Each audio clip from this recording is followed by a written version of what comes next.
Damo, you big sweet tooth. Yes, MP, you chocoholic.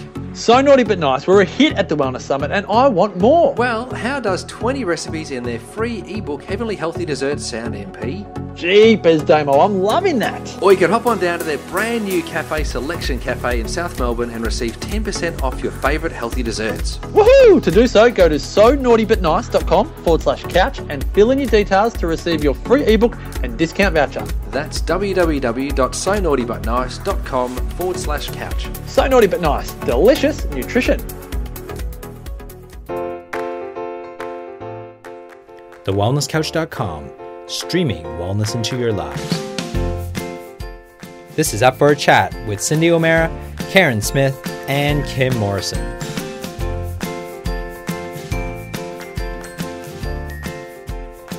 Here we are, up for a chat about the hottest topics that are important to you, inspiring you to awaken the change within.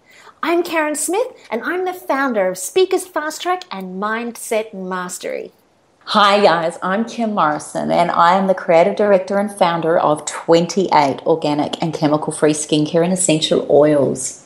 And I'm Cindy O'Meara, and I am a nutritionist of 31 years and founder of Changing Habits. Yoo-hoo! We're awesome, just saying. Just saying. And we've got one of the most awesome source men on today's show with us. I met Josh for the first time this morning at a breakfast with some friends of ours, and Cindy was there and decided that we really need to talk to Josh. So we've got a fellow by the name of Josh Bond. Now, he is the founder of Sun Life International, and we're going to tell you guys how you can find him and follow him. But I think today's show is about to light up each one of our lives in the most profound way. When you hear what this young man is doing and the transformation and the difference that he's creating worldwide is incredible, that one man can make such a massive difference. And I just hope and I just pray that everybody listening to today's show sees a little bit of themselves in Josh and starts to see that one person can create a massive ripple effect if you're willing to step outside of the skin you're in and I guess just really open your eyes as to how you can contribute and respond in a way that makes the world a better place. Josh, thank you so much for being a part of the show. Yeah, thank you. It's great to be on here. So, Josh, I think it's important also that to note that your wife Felicity is a big part of what the two of you do. You're both co-founders of Sun Life International, and I know that your wife's pregnant and she's having a nap, and I'm sad that we can't talk to her too. But I think it's important that you're an amazing husband and wife team, and so I just needed to add that to, if that's okay with you. Yeah, I think it's key. So, if she was on here, she'd definitely put me to shame. So it's probably a good thing for my sake that we're not both speaking. Oh, that looks wonderful. Like I was talking with you this morning, and I was a bit mesmerised by number one, your youth. I don't know how old you are, but you looked 17. But I just was empowered by the two of you, both you and Felicity, and what you have organised and done and what you've created. And what I'd love you to start with is, could you explain to our wonderful listeners exactly what Sun Life International is? Yeah. I mean, really, in a short sentence, what we do is we invest in local initiatives around the world that alleviate poverty. So we really believe in the power of local people and local change makers within their communities. We feel that particularly in the international realm, that coming from sort of the outside in and many of the dynamics with cross-culture is that there's sort of been a long history of trying to enforce ideas or dump a project in a community to make a difference. So we believe in local change makers. We want to source them and find them out and sort of listen and learn from them, and then best establish a partnership that is going to really empower them and release them to do what they believe they need to do to bring about change. rather than what the state thinks they need or what the government thinks that they need, as we have seen with our Indigenous population. You know, they believe that they needed a white person's way of living and that they needed many other things. So I love hearing this. I love the fact that you are asking the local people, what is it that we need? And then you're microfinancing these people in order to create ways for them to make money in order for their community to survive. Yeah, I think you're spot on. You know, very quickly we can disempower people. And, you know, while we might feel, you know, great and excellent about what we're doing, in the process we can really suppress and oppress and disempower local people. So, yeah, we hope that we are very sensitive to that and, really believe the best in people and believe that they can be the ones that change. One of the things that I know that you've done is you've created a documentary. Can you tell us the name of the documentary, what it's about, what you learned from the documentary, and the people that just blew you away with what they were doing? Yeah, we've been fortunate enough to link up with incredible people over the past 4 or 5 years in particular, and a lot of the countries that we work are in East Africa. And as we know, they're some of the best runners in the world. They've got a real talent for running. And so we just kept coming across these amazing stories of some of the best runners in the world and also the things that they're doing in their community. So we're like, we've got to capture this and really invite people to be a part of their story and to hear their story. So that gave us the background for the documentary. The documentary is called Running the Rift, in connection with the Rift Valley there in Kenya and other parts of East Africa. And so it's really trying to capture that local story, and we sort of hooked it in with the marathon running and just the beauty of these runners that just dominate the international scene. So that's amazing. What inspired you to do what you're doing? Look, I come from a faith, a religious background, and I was fortunately exposed to a lot of different things internationally, a lot of people doing different types of cross-cultural work. So we always had different people from different cultures coming through our house, and just a broad range of people. So that really opened my eyes to a lot of things, and I was privileged to travel a lot during particularly the end of high school. And so I just really started getting interested in people's stories. I grew up loving sport. I come from a sport background, and just connected with a lot of sport trips. And once I started hearing these, incredible change makers in their community, it just sparked something in me. And I also, on the flip side, saw a lot of the damage that was getting done, where good intention and well-meaning people were sort of going over and dumping their ideas or really, what they perceive to be right for that community. And so, I really just ignited a passion that, we need to invest in the people that are the right ones to bring about change. So it just took off from there. Yeah. Wow. So can we just have sorry, Kimmy, I've just got something about, so you're from a faith, but I want, what happened to our Indigenous people was that a faith came to Australia and took their spiritual beliefs away from them and said that this is what they should be doing. And I'm sure a lot of our listeners will be thinking this, because that was one of the reasons why we have the stolen children, is because there was this belief, I think it was a Christian belief, that they needed to be brought up as Christians, and that they that the Australian Aboriginals were part of the flora and fauna until 1960. They weren't even part of the humanness of Australia. They were part of the fauna and flora. So what makes you different compared to what they were? Were they trying to enforce their what they wanted onto the Indigenous people around the world? Can you talk to us about this? Because there'll be a lot of people out there that will be just going, oh, here we go again. Yeah.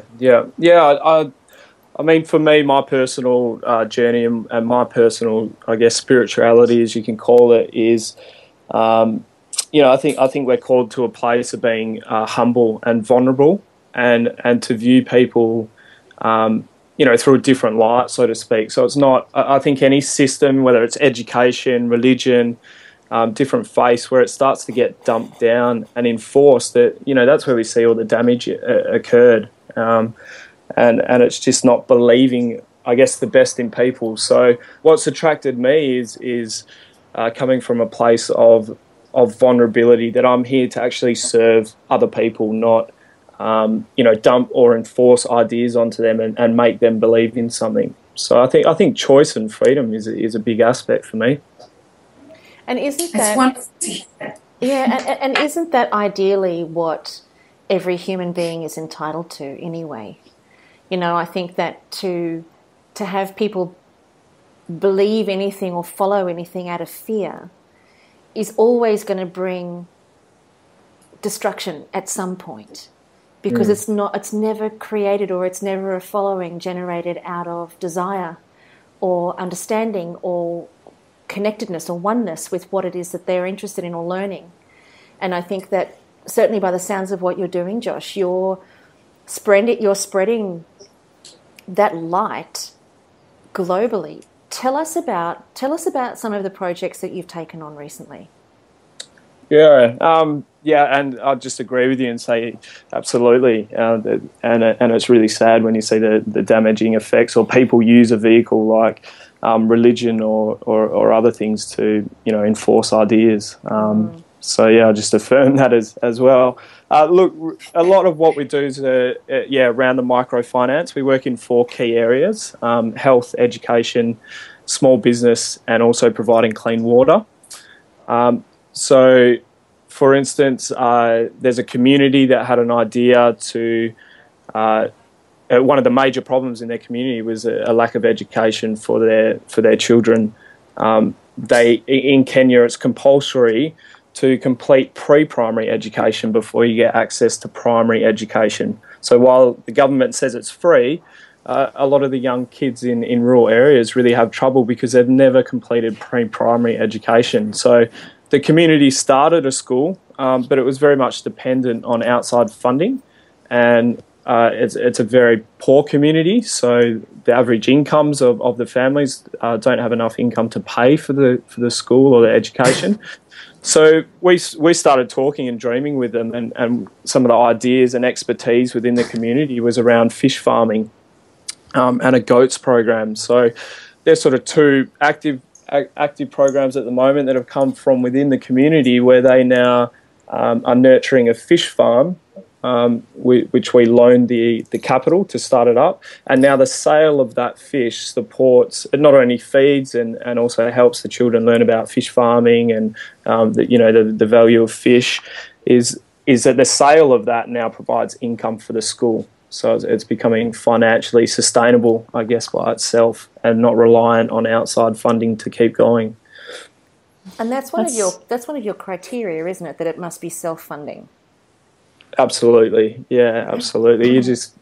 You see projects all over the place, and I mean this is the same here in Australia, that have just they just fall apart, and often they're brilliant ideas and brilliant programs that are really affecting change, but after 1, 2, 3 years, there's no more.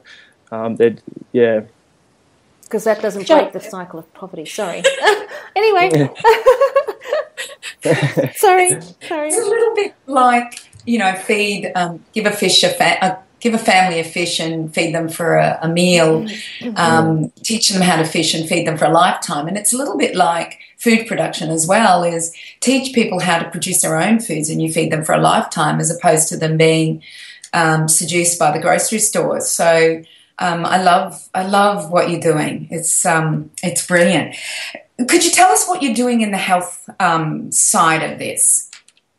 Yeah, well, a lot of it is emergency healthcare. So just getting access when there's been, children that are involved in accidents. A lot of the children, because of some of the open cooking environments, which are amazing actually. But a lot of the children have, they'll have immediate burns or infections in their mouth. A lot of the kids have, because of the sanitation and limited access to clean water, there's a lot of things that flow on from that. So we're really in the space of immediate healthcare, and then resourcing and giving opportunities for local people to get a greater access to education and healthcare, so they become the long-term implementers of health in their communities. That's amazing. One of the things that I noticed that you said was that that you had the opportunity in high school to travel and see these communities, and something started burning inside you.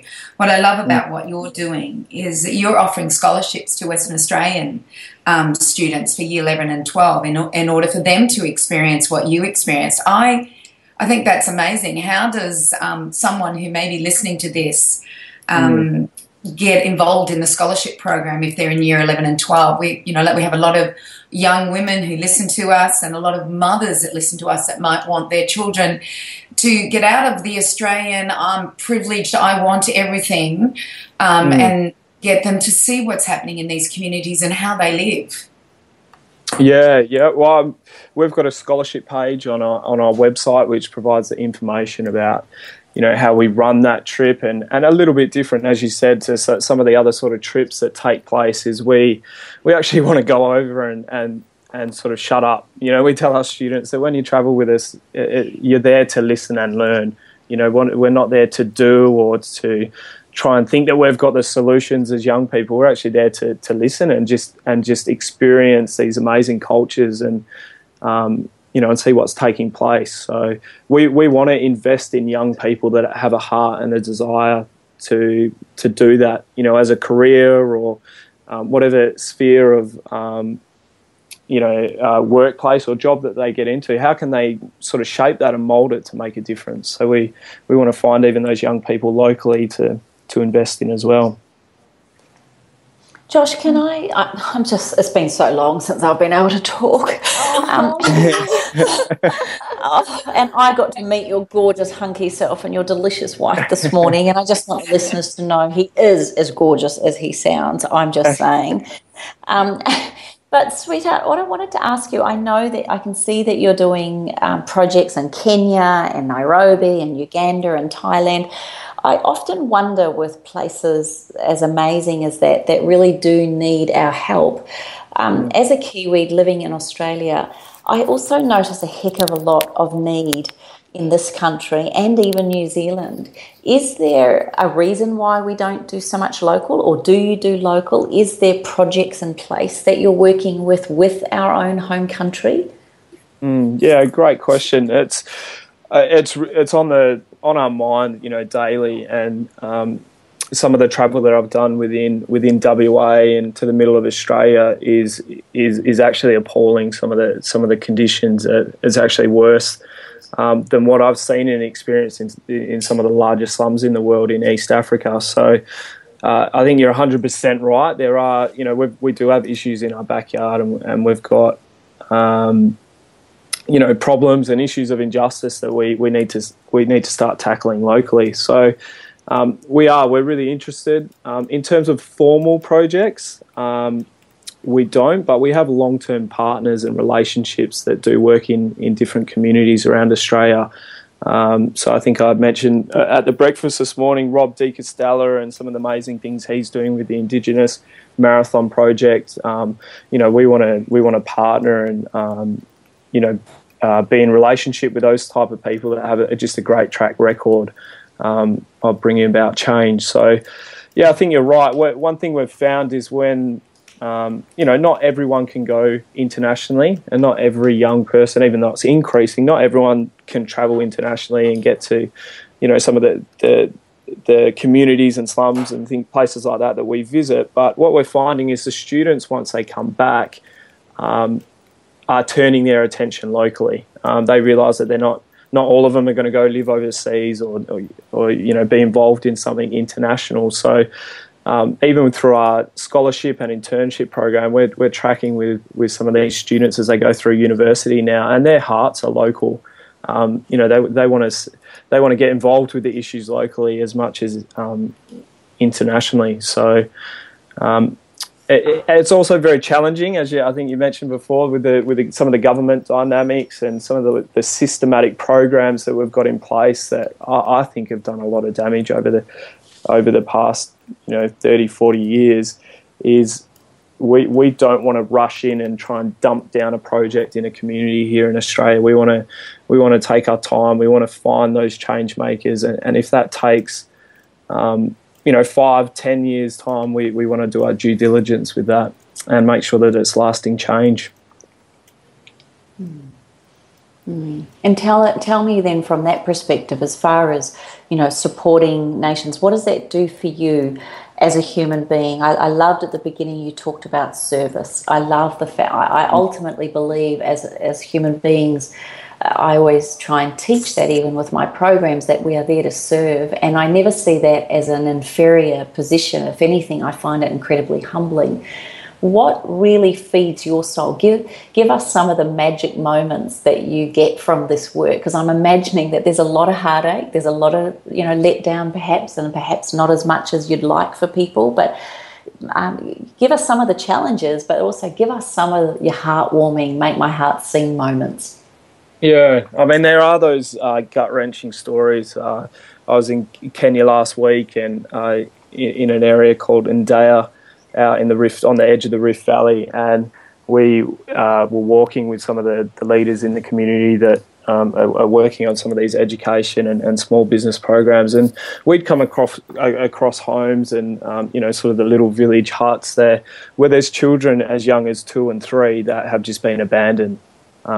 They've just been left to fend for themselves, and they might have an older brother or sister or an uncle or auntie that may only be sort of 10, 11 years old themselves, that are now the primary carers. So, there are those gut-wrenching stories and pretty challenging moments that you have and you're exposed to. But when you see a community take ownership and see people really released and empowered, I think, that you always get those glimpses. I guess they're the magic moments. They're the things that you hang on to, which keep you driving. And maybe as something as simple as clean water being established, or a source of clean water that the community has actually paid for and purchased themselves and put in place, and they own and operate it. And so, when you see clean water spring up in a community for the first time, I mean, those moments are magic. They're the sort of things that you hold on to. Yeah. I can imagine. And what about your wife? Like, doing this together as a team is pretty exciting, and I'd imagine pretty amazing. What's her role, and how do you guys do this together? I mean, obviously you know how to do it together. You've got a baby coming. Let me just reframe that. How do you guys work together so well? Yeah, I'll say we've had a baby for the last year or so, because we've got a 10-month-old golden retriever. So he causes enough challenges for us at the moment. What's his name? Harley. So, Harley. Oh, little man. Oh, I love it. Oh, little man. Tell us. Yes, sorry. Tell us about it. It's all back to your wife. Sorry.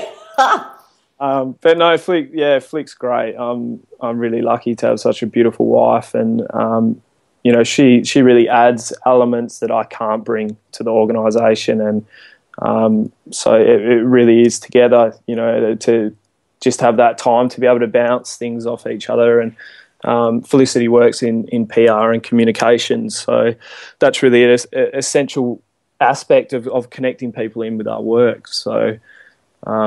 She, in a short sentence, she runs the whole show, really. Yeah, well, as the women usually do, let's just put that out there. Yeah. Objections. So what was really interesting is that, I had breakfast with you guys, and I didn't get that Felicity was doing anything. It wasn't until I went onto the website and I realised you were the co-founders.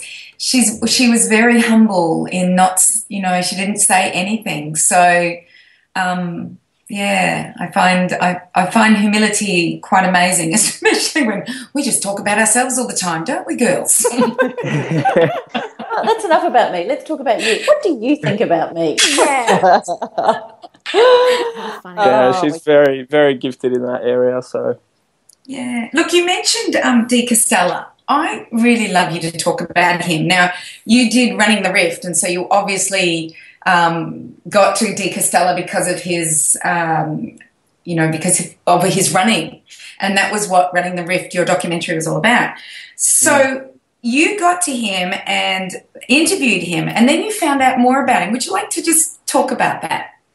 yeah, well, as you said, we just come to this side of Australia over east to touch base with him and really, film him for his experience running against some of, the best runners when he was at his peak, because many of them being from Africa. So, yeah, we had a great conversation and filmed and recorded that, and then we got a bit more into the specifics of community development and international development, and he just started sharing what he's doing now, which is taking groups of young Indigenous people some of them that have never formally run further than a K, or there's a lot of them been involved in sports but haven't been a dedicated runner, and to bring them together and have a common purpose of running and training to run a marathon, and during that give them access to opportunities where they have to come up creatively with different initiatives that they can see happening in their communities all around health and community development. So it's amazing what he's achieved. I love him, and he was running around the time of Steve Monaghetti, and actually he was like the father to Steve. Is it easy to get more marathoners on board? Is it easy to encourage them to want to do that? There's a lot of good runners here in Australia.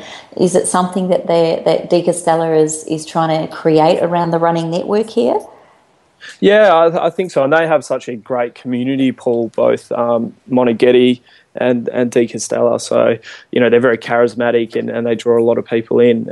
It was funny when we were interviewing them. He was telling us how for the last Olympics that only 2 or 3 Australians met the qualifying time for the marathon, and over in Kenya I think they had about 280 that qualified for the cutoff time. So, wow. So, I mean, they've got a very realistic view of how, just so far ahead in terms of competition and running it is. So we really push uphill because we want to get, before we actually go out and run, he was just saying, we want to get the latest iPods and watches and shoes and everything, rather than just getting out and run and enjoy, being outdoors. So.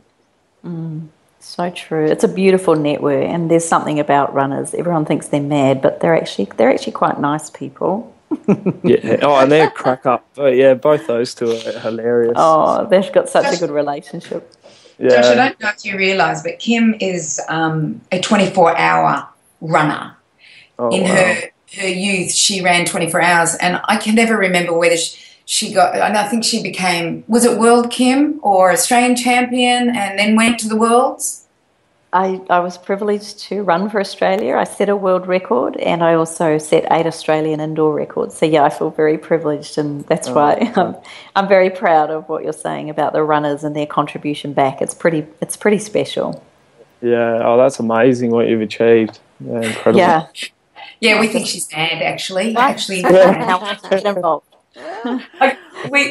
Josh, we climbed a mountain just near here last weekend. Let's stay with it on a high, shall we? Let's just keep it on a high. No, I just want to show what you're like. So we climbed this mountain. It's not an easy mountain to climb. It's vertical. It is not something you hike up. You climb up it. So I can see the fear in Kim's face. I can see that she's thinking, what the hell am I doing here?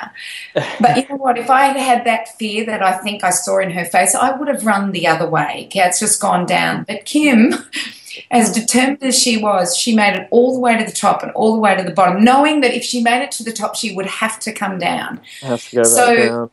Yeah, I think that this just shows, feel the fear, and she did it anyway. And I said to her, I would rather climb that mountain than run for 24 hours any day. And she'd say, no, let me run for 24 hours and have to climb this bloody mountain. Get me off it. Just get me off it. Was there a third option? I'd probably take the third option of going for a surf. So. Yeah. No, I tell you, this is no joke. I actually thought about jumping. I seriously wanted it to end. I just did not want to be there. I did not like it. Anyway, we got there. Yeah, it was good. So looking at Australia, where do you see that we can go into the communities, watch what they're doing, look for somebody who's a leader and thinking? How can we help in this regard so that we help Australians as well as helping our overseas partners?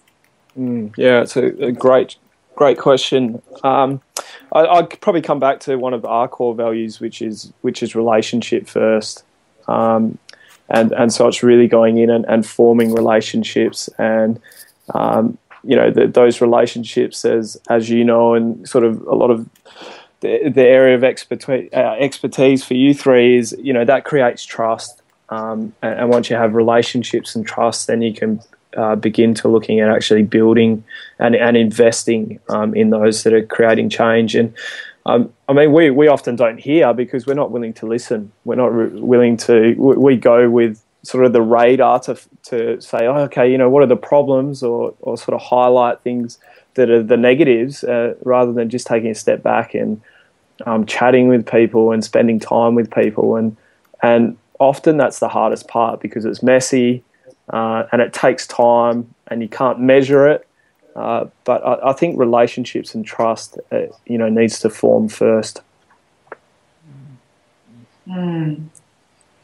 It's interesting that it's relationships and trust, and I think that's in anything that we do. So I know that for Karen, Kim, and I, what we do is that we form relationships, and people learn to trust us, and then they say, "Hey, can you teach me more? Can you help me with this?" So you're right; it is about the relationship you create and the trust that you have in each other in order for this to work. And I just wonder about, when our Indigenous populations, whether that be Australia or Africa, when the white man came, did they trust them, or were they just beaten into making changes in their lives? My husband and I were having a conversation about this, and we were having a conversation about the refugee crisis that's happening in Syria. And his argument was, if we let all these people in, they don't change their ways, and they just come in and they want to, build mosques, and they want to do this, and they don't integrate. And I said, well, what's the difference between them and what we did to the Indigenous populations of Australia today? And that's the way I'm seeing things, is that for some reason, when people come into a land, they don't want to integrate. We didn't want to integrate with the Australian Indigenous population. We wanted to conquer them and conquer Australia. Like, look at Burke and Wills. Burke and Wills didn't care about the Australian Aboriginals and their cultures and their traditions. All they wanted to do is conquer Australia, get to the top and come back down again. But it was to their detriment, by not understanding their culture and traditions, that they actually perished because they didn't know how to feed themselves out in that the wild land of the Cooper River. But if they'd listened to the Aboriginals and looked at their culture and tradition, they may have survived. So true. Absolutely, yeah. So I guess that's a question to ask is, all of these refugees crises that we're now having. For instance, Rwanda. I didn't know what was happening in Rwanda in 1995 and the genocide that was happening there. And was that a local thing or was that an international crisis? Well, the fact that was I just blind to what was happening back in 1995 in Rwanda? And what about the Congo and Zimbabwe and all of these places. And now the modern problems that are happening is in Syria and Iran, or not so much Iran, but Iraq. And you kind of like look at it, is that coming from within or is that external, and what do we do and how do we help the refugees? I guess what I'm doing is just throwing questions at such a young man, and wondering, well, what do we do in these situations? Yeah, no, I think they're very challenging points and issues that you raise. And I actually teach a social justice class at a program I wrote over the last year or two with Year 10 students at a private school back in Perth. And it's quite embarrassing actually when you've put a class together, but you end up learning more from the students than really teaching. But I guess that's what education should be, is you should be learning from each other. But it's amazing what the young people, as they read, they really want to dive and get to the bottom of the issues. They don't want to just be told or see the information in the media and then make up their mind. They're they've very much got that critical dialogue happening where they question, and they're constantly raising issues and want to dive to the depths of it. So even for me, that's broadened my horizon, that with a lot of these issues that we have to just sift through it and actually get to the bottom. It's such a global world, connected globally now, that we often only get a small piece of what's really going on. And even chatting, being able to chat to you three this morning and meet you all just with some of the health programs that you're involved with is, it's the same sort of thing. We only get a glimpse of what's taking place because it's so well marketed and mass marketed, that underneath there's actually different things taking place that we need to be aware of. So I really think it comes to education and interest, that we need to take the time and really research and listen to people's story to better understand. Josh, I've got a question about all of that for you, and it's something that I've often thought about. There's this big generational difference in terms of the way that we communicate and the way that we relate to the world. And I wonder about people in your generation and a little bit younger, especially with you working with the kids that are in Year 10 and so on. I wonder, how do they see the world that we've created and left behind for them? And I wonder if we are, and the older ones and our politicians and so on, are a barrier to freedom. You guys seem to see what we either chose not to see or allowed progress to be the excuse for. And I just find myself curious about what's your perspective on what we've done. Yeah, I mean, for me, I sort of source out and I want to link with as many mentors as possible, and so it's actually people that sort of a lot older than me that have opened my eyes to dream big and think big. So I think it can go across generations, and I think the conversation is definitely taking place. But young people that are I'm young myself, but some of the high school students, they're so aware of global issues. And so I think they've been encouraged or broadened their education to think big and to dream big, and they've got a deep personal connection with real life issues, and so I think there's becoming increased freedom to explore those things, and they just want to make a difference. They want lives to count. They want to go and change the world. So and I love that. And they find we don't that there's nobody standing in their way. I think there is, and coming from the education, formal education sector, absolutely. I'm constantly frustrated with our education. I think our education system, by and large, around Australia, kills creativity. We're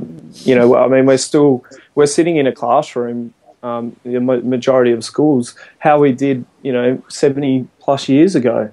And really an education system that was designed for the Industrial Revolution. So sure. I think there is, those systems are definitely working against, but I think young people have a passion and an energy, and I think that they actually get to look at, say, 3 ladies like yourself who are doing amazing things. So that's what inspires people, and that's often outside the classroom. So the systems are definitely there, but I think there's a lot of shaking up that's taking place. So it is actually happening? I believe so, yeah. Yeah, I believe so. Mm. When you talked about doing social justice with these year 10s and you learning more from the students, is that because it's a multicultural class, or is this Australians that are beginning to see the problems that we're having? Yeah, I think a combination of all of that. The class is very multicultural. We have students from a very diverse range of backgrounds, but they're also. I'm just finding when we discuss real topics like immigration or asylum seekers, which was raised a few moments ago, the students aren't set in their ways. They haven't made up what they believe to be true or right, or so. They're willing to take all views into consideration. They're willing to chop and change. They're willing to be shaped by other people. So that's one of the biggest things I've learned is even as I further shape my beliefs and values and the way we interact in sort of the international development is that we've got to continually be open to being sort of bounced around, I guess, like a ship in the ocean, just being knocked around by the waves and be open to it. So the students. They have a great capacity to be very open to a broad range of opinions. It's good that they're open, instead of shut about, whatever the topic might be. And there's so many topics out there that we could have debates about. Because I find that many of the adult population, and you see it on social media, are very closed-minded. They're not willing to listen that there is another side, or even question that their belief might not be right or not be wrong. Like, I know that Kim, Karen and I often will get on our podcast and we'll just be talking, the 3 of us together, and we'll start to question even our own thinking. And I think that it needs to happen, that we need to not be so dogmatic about, here I say, try not to be so dogmatic, and sometimes I can be very dogmatic. But we do, like as the older I get, the more I realise there are 2 sides to the story. Let's be open. Let's not argue about it, but let's see if we can come up with a way that we can work this through together. And like I said, this is in every realm, from religion to health to how do we help communities, to how the mind works, or what type of exercise program is best for the population. And I love hearing this, that our youth are really keeping an open mind. Like, I have no answers on asylum seekers, or I really don't. I feel terrible to say this, but I actually don't have an opinion about it because I'm still learning about it. Like, I listen to my husband's viewpoint on it, and then I listen to somebody else's viewpoint on it, and I actually don't know. I just keep asking questions about it. I often think of this, I have this altruistic thing where I think, okay, there are communities out there that would love to be still in their land and would love to still be living their traditional ways. Why? We are such a big land here in Australia. Why can't we find areas where they can live their traditional ways, live within their communities, have their own community, grow their own food, and have that whole thing within a certain area that they want to live in? And then someone will say to me, but we can't do that, Cindy, because you can't lock them off into an area. But wouldn't they rather be there than in Nauru? Or I don't know. See, I'm questioning now. I'm asking a young man this question who's been out there and seen this. What do we do? Yeah. I think one of the things that I'm finding is with some issues we're happy to sweep it away. So if we end up making it a non-issue, then it's all right. I don't have to deal with it. It's too hard. It's too complex.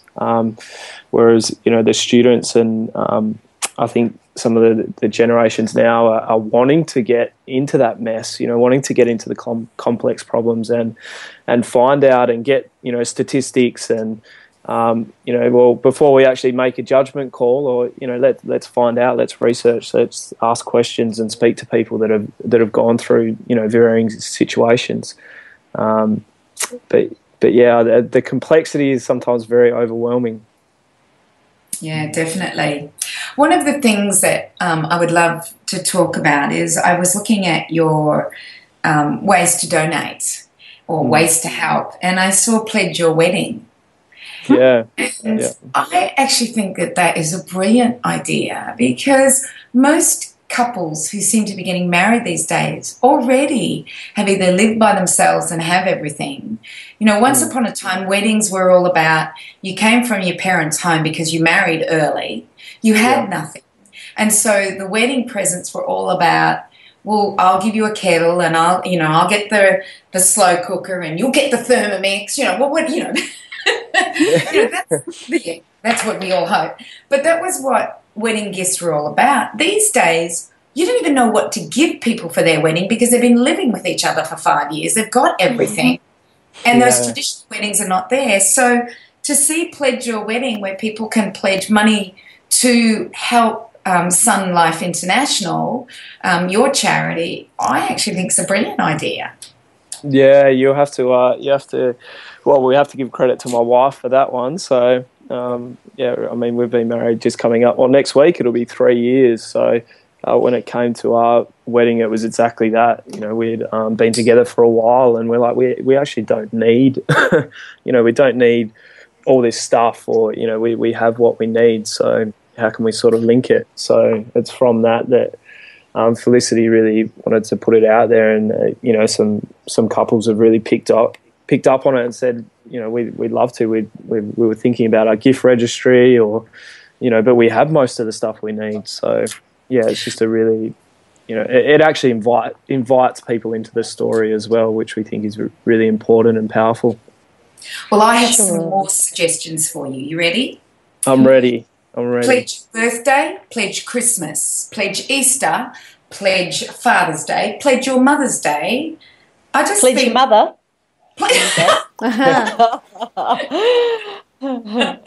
These are good. I'm writing these down, by the way. So yeah, I just not think silly. It's your birthday. I don't need anything. I have enough stuff. I'm one of those people that I hate stuff. I don't want anything else. I'd be happy for you to pledge for my birthday to your charity. So I just want you to know that I like stuff. I do like a little bit of stuff. So, but I would still love to contribute to your charity. Balance. It's all about balance. That's really what you're saying there. Yeah. And the other thing is, like, Father's Day has come and gone, and we asked my husband, what would you like for Father's Day? And he said, I don't want anything. I just want you around me, the kids around him. So we had a fire last night, and we just sat around the fire chatting. We invited a couple of other fathers to come, like my father, and we had the beautiful Cole Ainscoe come with us, as well as Talon. And we just sat around the fire, an old-fashioned thing that we just don't do. And we chatted for nearly 3. I think we started the fire at 4, and about 8:30 everyone started yawning and saying, let's go home.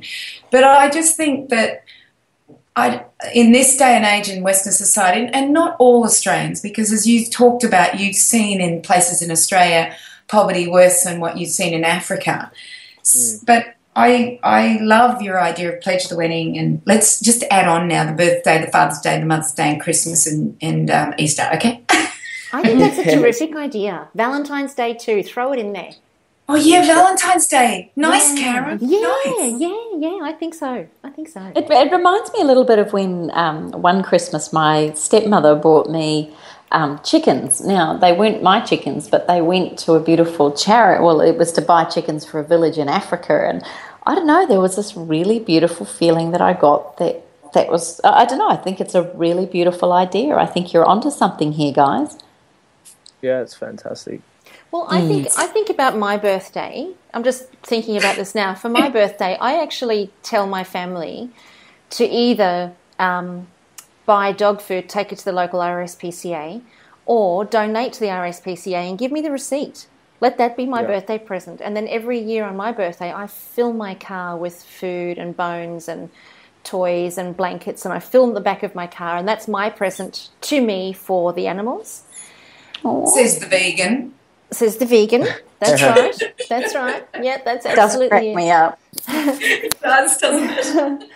Yeah, but I mean that makes me feel like my life's worth living, and I donate 20% of my earnings to World Society for the Protection of Animals. So it was one of the reasons why I went into business, was because I thought I can't see a hurt animal, but I can pay people who can help them, you know. And I think that when people are contributing to a cause bigger than themselves, then it gives such meaning to everything that they do. Like, it gives meaning to why they get up and go to work. It gives meaning to why they would celebrate their birthday with extra compassion, or would be more present on a Father's Day because everybody knows that they've put their money towards making somebody's life a little easier. I think it brings us to a much deeper sense of connectedness with one another, where we really actually become very present to the potency of the day, or the message of the day even, and what it's all for, perhaps, and as opposed to just ripping down, buying a mug that says, "I love you, Dad," handing it over and then getting on with the day, and it's just like a normal day. I think that there's more potency to the day when it's a day about giving, but giving beyond what we're marketed to and promoted to and conditioned to do, giving outside of that. I think it's very beautiful. I feel very melancholy right now.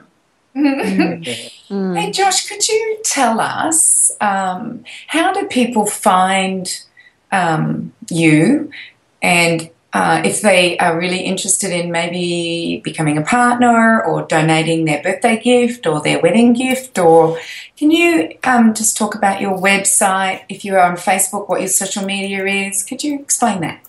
Yeah. So our website's sunlifeinternational.org. So that's that's SON. Yeah, SON, lifeinternational.org. So that's a great way to sort of start to connect, and you can contact us through that. Me personally, I'm just starting to get into the Instagram and those sort of things. I've probably been a bit behind the trend, actually. So, we've got Sun Life International also on Facebook, which you can follow along and get updates. But we'd love to hear from people. So, or even personal email, josh@sunlifeinternational.org. So, and if you're in Perth, listening from Perth, where we're based, we've got a great little social enterprise, a cafe that we've recently bought and taken over to sort of become our main fundraiser. So that's Halo Espresso down in South Perth there. Oh, what a beautiful name. Josh, talk about the new food that you've created. I'd really like our listeners to hear your idea around this new food. Share it with us, my friend. The new food down at the cafe, or the new one that we were talking about this morning. Yeah.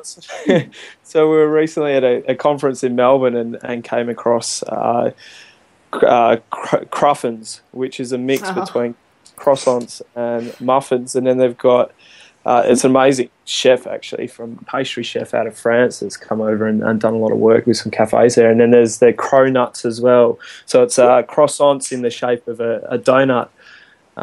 So we were thinking of merging all three and calling them Cruff Nuts. Oh. So, I love it. Yeah, so I think it was Kim. I think it was Kim that sort of laughed and said, "Well, thanks for giving me a new nickname for my son." So a Cruff Nut, a Cruff Nut. I love it. True that. No, I think it's wonderful. But Josh, if you could sum up your life to what you think your purpose is, I know service is big to you, but why do you think you were put on this planet? I think to really leave the people I come into contact with and areas that I get to work in better than what they were before, in a small way. So if I can leave some sort of legacy like that, I think that's what we're here for, designed and created for. Oh, beautiful. Oh. No wonder you're such a gem. No wonder your wife adores you. Yeah. How magical. And tell us when the bubba's due. Yeah, in March. So, yeah, it's early days at the moment. So, but no, we're pretty excited. So, yeah, early in March. I didn't tell any horror stories this morning about birth or anything. Oh, thank goodness, Kim. Yeah, no, I did a little bit, didn't I? Sorry, I forgot. I didn't realise that your wife was pregnant at the time. She's dying. Oh, you didn't. You didn't. Please tell me you didn't. Oh, no. Josh, let's just let those two talk. Now, I've just gone on Facebook and I found you on Facebook. What's your Instagram account? Because you're not on Sun Life International on Instagram. What is it? It's JJ Bond. So it's a private one? Yeah, so private one. Thousands of people, that's your private one? Oh, yeah, no. There you go. Yeah, most of what I post there is connected to the work. So, yeah, it's beautiful. Okay. I'm just so privileged to have you. Yes, definitely. I think it's such an honour. Sorry, Cindy. I just wanted to say, as an inspiration for young people. Did we actually ask your age? Yeah, 30. So. Yeah. So for your generation coming through, just the sheer thought that there is people that care. I remember Cindy asking Sally Fallon, a beautiful woman who wrote the book Nourishing Traditions. She asked her, was she concerned about the future, our future, and the planet as a whole? And Sally's answer was, well, I can, how did she word it, Cindy? I can only contribute what I can, but really at the end of the day, those that really care are the ones that are going to last, the ones that are going to make it. And I just think to hear someone in their 30s who is inspiring the teenagers and into their 20s, that service is a huge part in this XY generation where everything's instant and everything's about what else can I get for me. I really do feel so much hope knowing that there are people like you that really have a beautiful marriage, have a beautiful outlook, have a beautiful concept of what it means to be present on this planet. And, just publicly I want to say, hear to you, my friend. It's a privilege to have you on the show. Oh, thank you. It's been great to be here, and I feel very fortunate to connect with you three as well. So I think you summed that up beautifully for us, Kimmy. Oh, yeah. What a treat. What a treat. So hopefully everybody who's been listening to today's show, you guys are going to track down the beautiful Josh and start to follow him and think about all of the things that we've spoken about today in terms of how you can make your occasions in your life and in your year a little more meaningful. I think that would be pretty damn cool. Yeah. So if you guys want to find out how you can track down Josh, obviously we've gone through all of those contact details for you. And Kim and Cindy are going to tell you how you can track them down as well. So to start, I'm going to let you guys know if you want to track me down, if you want to engage with me a little bit more, by all means, I'd love to hang out with you. So you can find me at allthews.karensmith.com. And you can also get me at Facebook, allthews.facebook.karensmith. Yeah, Karen Smith is the extension on my Facebook page. Yeah, so by all means, reach out to me. We've got Speakers Fast Track coming up in mid-November. So for everybody who's keen to get their message out to the world in a much more profound way and to be able to reach more people and make a difference in more people's lives, no matter what it is that you want to share, then Speakers Fast Track is the way to go for you. Also, Mindset Mastery is the next biggest thing. So I've been running Mindset Mastery for about 5-6 years, and we're opening them up to the general public as of March next year. It's going to be on the Gold Coast. So if you're interested to find out a little bit more about that, spending 3 days down the rabbit hole with me personally, that's where you want to go. So track me down, allthews.karensmith.com. And And to finish up, I just want to say, Kaz, on that note, I know we get asked all the time how people can connect with us a little bit more personally, which is why we're adding this into the podcast. But your Mindset Mastery and your Speakers Fast Track, to me, catapulted my level of speaking and the way in which I share my story. And I just think it's a phenomenal program that I would not ever underestimate attending. Just for those interested, I have my new Aroma Living program being launched in November. The biggest thing I have coming up is we've got the last few days of our beautiful 7-day sensory retreat in the beautiful Byron Bay in October. There's a few spaces left on that. And also in October, we launch our new Health and Lifestyle Educator intake. So I'm really excited to be promoting and endorsing that. Any information, go to www.28.com. And for me, I just want to endorse both of you as I just, I've done all your programs, you know that, and I use everything that you talk about. That's why we're together, is that we're friends that support each other. But in order to find myself, I'm at changinghabits.com.au. And what's you can sign up for now, and it's not till February, is the education program, which is a 12-month nutrition education program. And you end with becoming a mentor with Changing Habits and making a ripple effect within your community, which is what Josh has been talking about. We need leaders in our community. We need people, and in Australia, it's just as important as around the world. We need leaders to teach people how to get out of the way that they're consuming foods, which is packaged foods, which is unethical, bad for our well-being, bad for our health physically and mentally. So I believe the education program is something that you know, if you want to make a ripple effect in your community with regards to health, just go to the education banner on my Changing Habits website. And if you want to follow me on Instagram, it's changing _habits. And of course, my Facebook is Changing Habits. So we've, like Kim said, we've added this to our podcast as of today so that you know what we're up to and what we're doing and what conferences we're up to, and we'll update you with what we're doing. Fantastic. Well, I think it's important though, isn't it? I think it's important that everyone knows how they can reach out to us and actually know that we're real people and they can get to us. I think that's really cool. Yeah. Awesome.